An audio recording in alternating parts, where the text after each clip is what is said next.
Welcome back to the What's Working Gender Equity Report, all about data insights into how to advance gender equity in your company. This section is all about promotion and also retention of amazing people in your company. So let's dive straight in. Now, when it comes to this space, we wanted to include some really eye-catching studies. And one of the biggest, the most obvious kind of low-hanging fruits that companies could really latch onto is this one that you see on your screen here. This was a study where they looked at what if, instead of asking people to opt in to a promotional opportunity, maybe we could just ask people to opt out. The difference this made was extraordinarily simple and actually found that it removed any potential of the gender bias. So some of the research demonstrates that women tend to kind of doubt their capability more than men.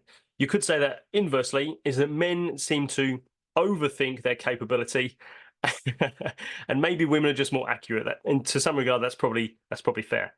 So the study showed that one of the things you can do to remove the potential gender bias is that for people who have kind of met a certain criteria, and we've heard examples of the Australian Defence Force doing exactly this, is that they demonstrate the level is here. So that might be 3 years in a certain role. They need to have a certain level of qualification. And then, so that's the kind of the base level.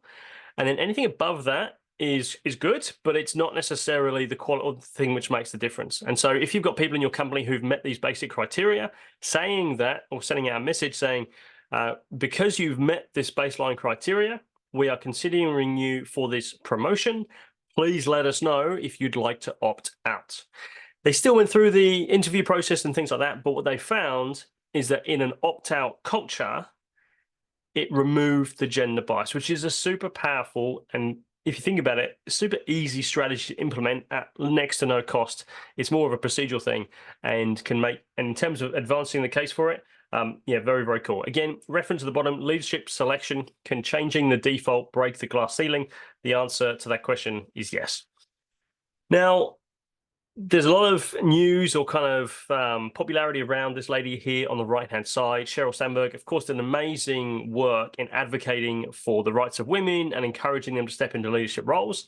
What's interesting about her book or her work is that lean in was a kind of term which was really popularized when that came out.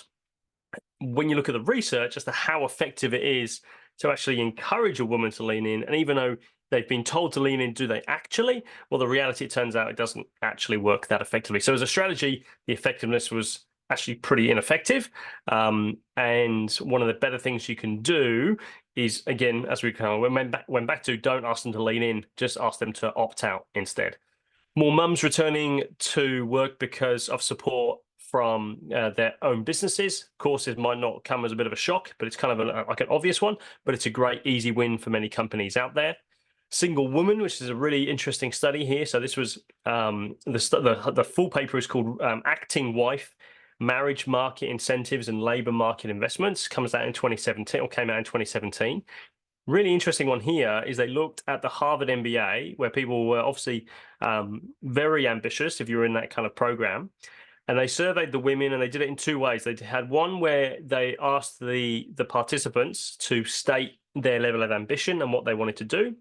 And they told them that it was going to be private. So it was just going to go between them and the lecturer.